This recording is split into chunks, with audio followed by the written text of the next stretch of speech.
Vascaíno do Cerrado. Fala galera vascaína, eu sou o Thiago Fontes, falo direto de Brasília, Distrito Federal, trazendo mais um vídeo para o canal. Vamos bater um papo, trocar uma ideia sobre tudo que tá pegando no Vasco. Antes de eu pedir uma moral, deixa o joinha, deixa o like, se inscreve no canal, que é importante para ele ser indicado no YouTube, ativa o sininho, comenta, que isso ajuda, compartilhando também o vídeo, se ajuda o canal a ser impulsionado no YouTube, beleza? Olha, futebol, a gente vai voltar agora no sábado, né, com um time alternativo. Ontem voltou aos treinos, a gente vem trazendo algumas notícias com relação a essa preparação para a temporada. Hoje tem jogo, por exemplo, da Copa São Paulo de Futebol Júnior. Então, durante a semana a gente vai tratando desse assunto. A gente não pode esquecer dos problemas do Vasco. E hoje eu vou trazer dois grandes problemas que a gente tem de gestão e a gente vai fazer uma reflexão. Culpados, sim. A gente precisa pensar do Vasco daqui para frente em soluções. Não adianta só ficar discutindo as coisas que fizeram para trás. A gente precisa pensar em solução, mas a gente jamais deve esquecer do que fizeram e as pessoas que fizeram tudo isso com o Vasco, né?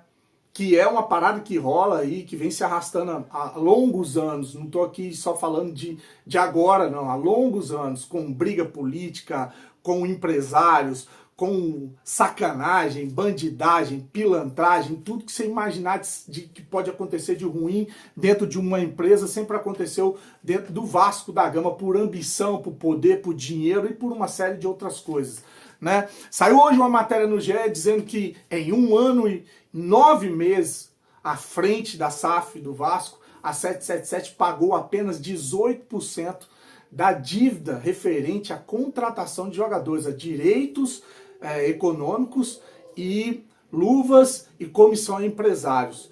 Toda a dívida gerada pela 777 na SAF foi paga só 18%. Olha o absurdo, cara.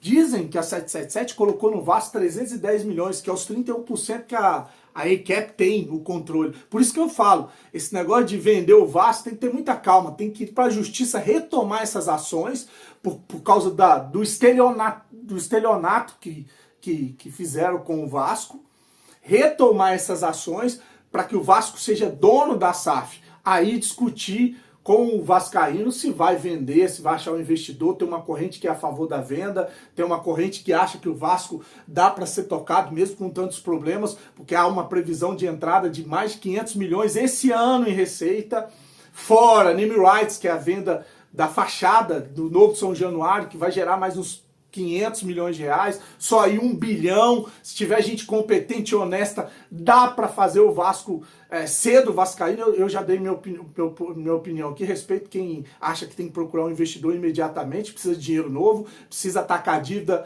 e ao mesmo tempo montar um time competitivo, e respeito a ala também que acha que não, que dá para poder ajustar a casa desde que tenha pessoas competentes e honestas dentro do Vasco da Gama.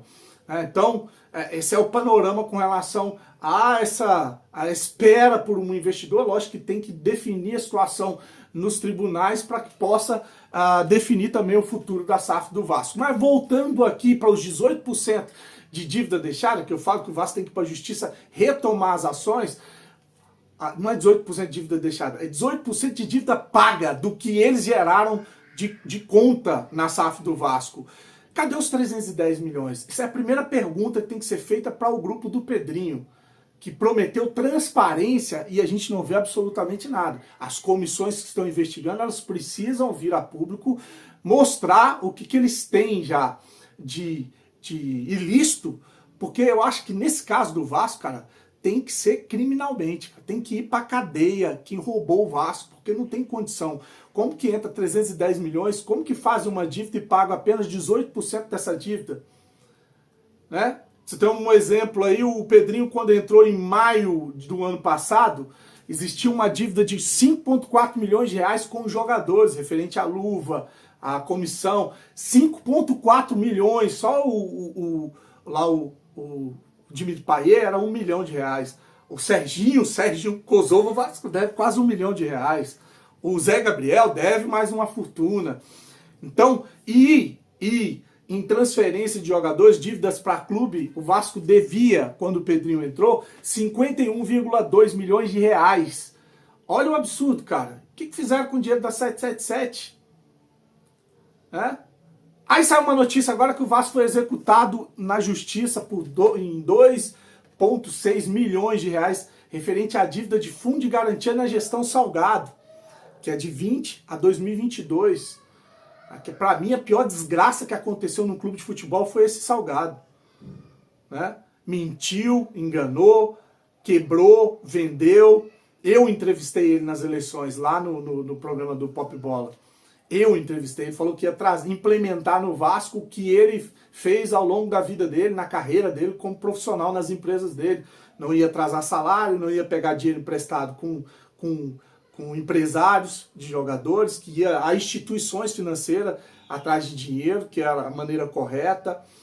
O cara não pagou fundo de garantia, o cara atrasou salário, o cara pegou dinheiro emprestado com o Carlos Leite, o cara quebrou o Vasco, levou para a segunda divisão, manteve na segunda divisão para vender.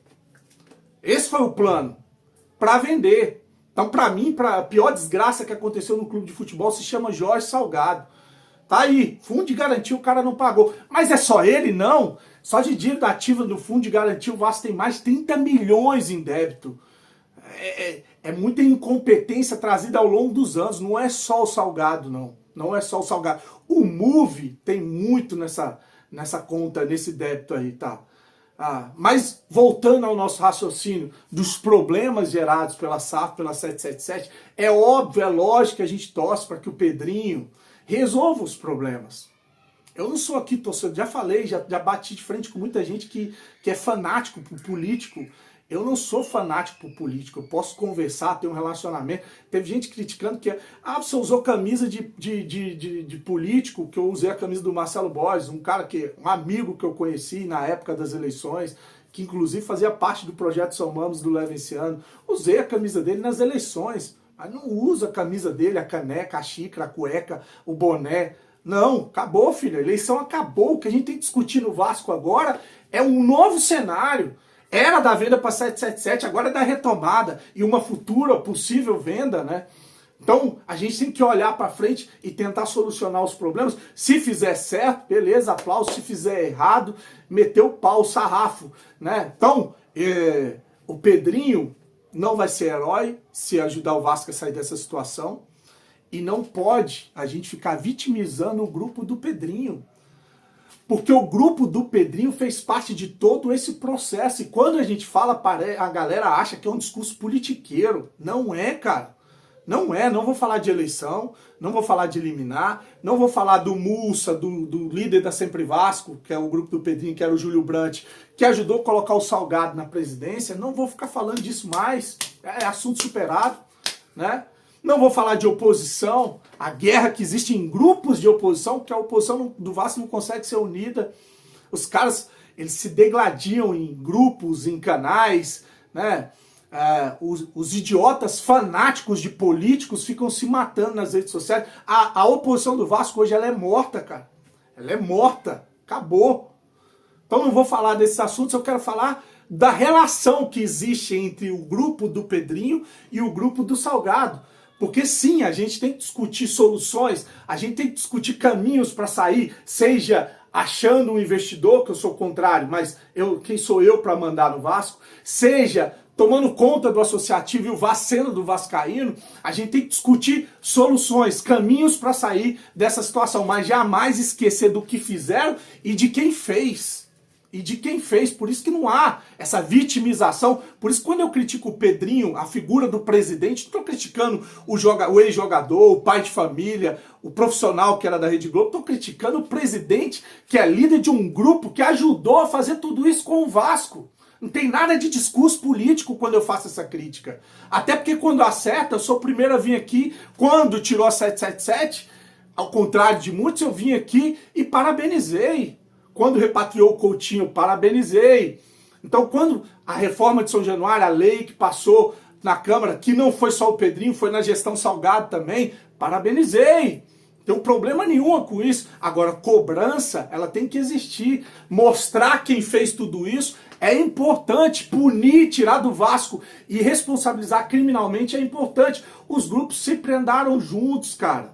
quando eu falo isso, não é discurso político. O Salgado, em entrevista ao UOL, e eu vou deixar aí para você ver, falou para o jornalista mulambo lá, o Mauro César, que dentro do Conselho Deliberativo do Vasco, 120 cadeiras, que era do grupo dele, da Mais Vasco, votava junto com 30 cadeiras, que era do grupo do Pedrinho, que dentro do Conselho era uma coisa só, que tudo ia passar no Vasco.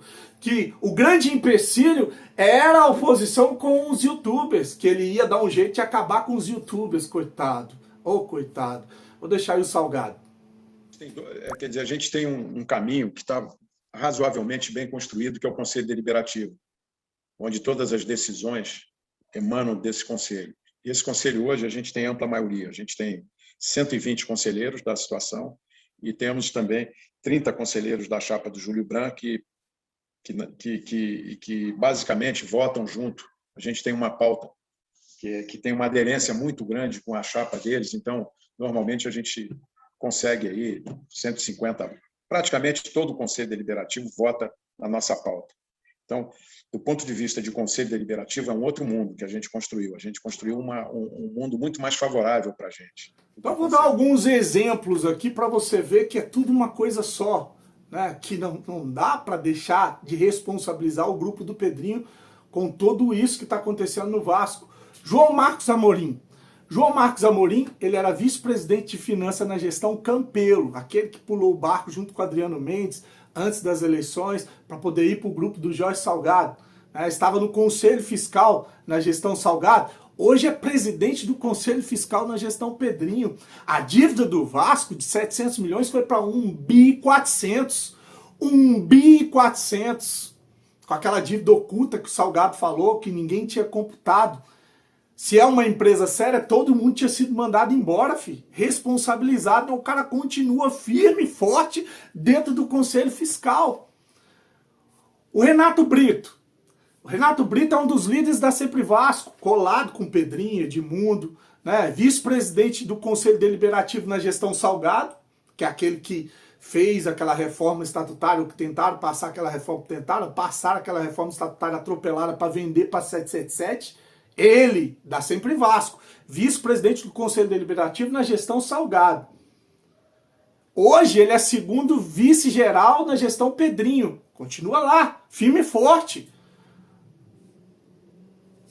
Aí você vê alguns exemplos de gente que se beneficiou. O Vaguinho. O Vaguinho era aquele humorista lá do canal Atenção Vascaínos. Era o tio das piadas sem graça, né? Esse fez campanha antes para Sempre Vasco, dizendo que o Salgado era um mito das finanças, que ia fazer o Vasco sair dessa situação, pagar as dívidas, pagar salário em dia, montar time competitivo. Esse palhacinho aí que ficou fazendo graça nas redes sociais, né, campanha para o Salgado, hoje é funcionário da Vasco TV. Olha só, aí você vai ver. Alguns exemplos eu estou trazendo aqui. O Duque Estrada. Duque Estrada, ele que era vice-presidente da gestão Salgado, segundo vice, né, porque o vice era o fanfarrão do Osório, o Duque Estrada, que fez campanha para... Você vai lembrar quando o Salgado toma posse, ele faz aquele discurso na Lagoa lá, dizendo que os monstros do pântano estavam sendo tirados do Vasco, saiu a treva, fez-se a luz. Lembra desse discurso?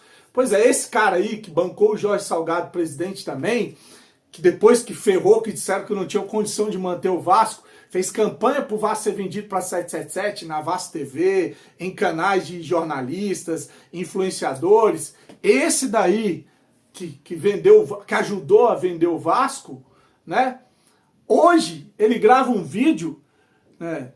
Não, primeiro eu vou mostrar um vídeo antes, quando a 777 estava sendo questionada, ele estava dando uma entrevista lá no Wellington Campos. O Wellington é outro que participou de tudo isso, né, cara? Quando eu critiquei o Wellington, teve gente me xingando. Pô, é um senhor que tem história no jornalismo, pô, jogou a história dele no lixo. Fazia campanha pro Salgado, pro Osório, falava mal da oposição, falava que a oposição ficava procurando pelo em ovo para poder tirar 777, que o Salgado tinha que continuar para coroar tudo que ele fez pelo Vasco com a reforma de São Januário, que o Osório tinha que ser presidente. Olha o serviço que presta um jornalista, e vários outros jornalistas vascaínos fizeram esse tipo de serviço. Lá no programa dele, o Duque Estrada, o cara do Monstro dos Pântanos, primeiro o Wellington Campos dizendo que a 777 era uma empresa séria, porque tinha aviação, funcionários em todos os planetas, ou no planeta, e que o Duque Estrada, o Duque Estrada fala que o problema era que a 777 estava sendo vítima de inveja. Inveja! Veja aí. Gente, a 777 não é uma empresa séria. Uma empresa que tem o portfólio que mexe com a aviação nos Estados Unidos, entre outras coisas, com uma quantidade enorme de funcionários pelo planeta, se não fosse séria, já não estaria no mapa. A gente entende que é séria, sim, foi visto essa seriedade dela e eles têm se comportado de forma séria conosco. Se existem críticas que podem ser feitas, isso todo mundo faz. Eu até acredito que a 777 possa ser até vítima aí de muita inveja aí externa, porque eles cresceram muito rapidamente. Eles, hoje, na parte esportiva, têm um portfólio significativo de clubes que são clubes importantes nos seus países, né, com torcidas ativas e fortes como o Vasco, que passavam por dificuldades. E passando por dificuldades, você vai ter que botar dinheiro para melhorar. Ninguém vira da noite para o dia. Agora, você está olhando, por essa escolha, muito claramente, uma perspectiva de longo prazo, uma perspectiva de estabilidade, né, de ser um investimento perene, aí, permanente, que possa atrair, inclusive, outros parceiros. Então, acho que a 777... a gente tem que depositar toda a confiança aqui no trabalho que vai ser feito e auxiliá-los. Então tá aí o grande Duque Estrada, fez campanha pro Salgado, pro Vasco ser vendido para 777. Foi na Vasco TV explicar, né, por que a gente tinha que ser vendido, que a empresa era foda, tinha condições financeiras, que no médio e longo prazo a gente ia sair dessa situação. E agora que a empresa caiu, que viu que era uma furada, uma cilada, né, que foi um estelionato, sabe o que ele fez? Ele tirou o corpo fora, tirou o dele da reta. Olha uma entrevista recente que ele deu, ele diz o seguinte, abre aspas, tenho muita tranquilidade porque não participei de negociação nenhuma de contrato, fecha aspas. Agora ninguém fez nada. Agora ninguém fez absolutamente nada. O Zeca Bulhões, que andava com ele de mão dada em programas de canais e a Vasco TV para poder vender esse mundo encantado da 777, o Zeca Bulhões era VP de Finanças na gestão Salgado. Sabe onde é que está o Zeca Bulhões? Ele está trabalhando no Botafogo junto com um CEO que tem uma dívida de 15 milhões de reais para receber da SAF do Vasco. Presta atenção. O cara que ajudou a fazer campanha para o Salgado, porque o Zeca Bulhões fez campanha para Mais Vasco, virou VP jurídico do Vasco, participou do processo da venda da SAF do Vasco para uma empresa estelionatária. Esse cara hoje trabalha junto com um CEO do Botafogo, que tem a receber da SAF do Vasco 15 milhões de reais de serviços prestados na transição da SAF, né, do associativo, para a SAF, na venda para 777. Olha o escárnio. E ninguém responde absolutamente nada. E para finalizar, o Osório, né, cara? O Osório, amiguinho aí, pessoal do Edmundo. O Edmundo fez várias lives dizendo que o Osório é amigo pessoal dele, cara. Amigo dos jornalistas, não saía de canais de televisão, de canais de YouTube. Wellington, Flávio Dias, Pedrosa, Azevedo, todos esses aí que deram guariba pro Vasco ser vendido para 777. O Osório vendeu o Vasco e sumiu, cara. Sumiu. Por que será? Por que o Osório não bota mais a cara? Cadê o Osório vascaíno? Ou era o Osório político fazendo negócios dentro do Vasco? Por isso que eu falo, se o Pedrinho não abrir esse contrato, se o Pedrinho não abrir para o torcedor o que fizeram com o Vasco e a gente poder alcançar essas pessoas, tanto expulsando do Vasco como na justiça ou criminalmente, para mim o Pedrinho faz parte de todo esse processo. Torço para que o Pedrinho resolva os problemas do Vasco. Que eu sei que por mais que eu critique aqui o grupo do Pedrinho, sei que o Pedrinho é vascaíno, é um cara criado dentro do Vasco, tem a história dele com o pai dele. Então, assim, torço para que ache caminho, torço para que seja o Vasco, seja dono do Vasco e consiga sair dessa situação que fizeram com o Vasco, que agora é mais difícil ainda, né? Ou a galera aí que apoia uma busca por um investidor para comprar parte da SAF do Vasco, bacana, que achem solução, que achem um caminho. Mas que a gente não esqueça de tudo que fizeram com o Vasco e as pessoas que fizeram com o Vasco. Não é discurso político. Eu quero que a oposição e os fanáticos por político, os idiotizados, vão para casa do caralho, com exceções. Respeito muita gente de oposição que faz um trabalho seríssimo, seríssimo, tá? A gente não pode generalizar. Tem os idiotas, tem os fanáticos, tem os extremistas, tem os caras que ficam se matando, mas tem gente séria também, tá? Então, é importante a gente pontuar, porque fica parecendo que é um discurso, quando a gente abre aqui, que é um discurso político, e não é. Não tem vitimização do grupo do Pedrinho, ele fez parte de todo esse processo, tá? O Pedrinho, se tirar o Vasco dessa situação, não é herói, ele tá fazendo, não está fazendo mais que a obrigação deles, que é acertar a cagada que eles fizeram. Agora, vamos apoiar, né? Por mais que os outros vão pegar corte aqui para dizer que eu estou apoiando a gestão Pedrinho, não. Eu vou apoiar o Vasco sempre, independente se estiver sentado lá o Salgado, o Pedrinho, o Campelo, o Levinciano, o Roberto Monteiro, seja lá quem for que estiver sentado na cadeira, eu nunca vou torcer contra o Vasco. Não apoio pessoas, apoio o Vasco da Gama, né? Agora, nunca esquecendo de responsabilizar os culpados, responsabilizar pessoas que foram irresponsáveis ou que roubaram o Vasco. Essa é a realidade, tá? Curte, se inscreve no canal, fique com Deus, saudações vascaínas.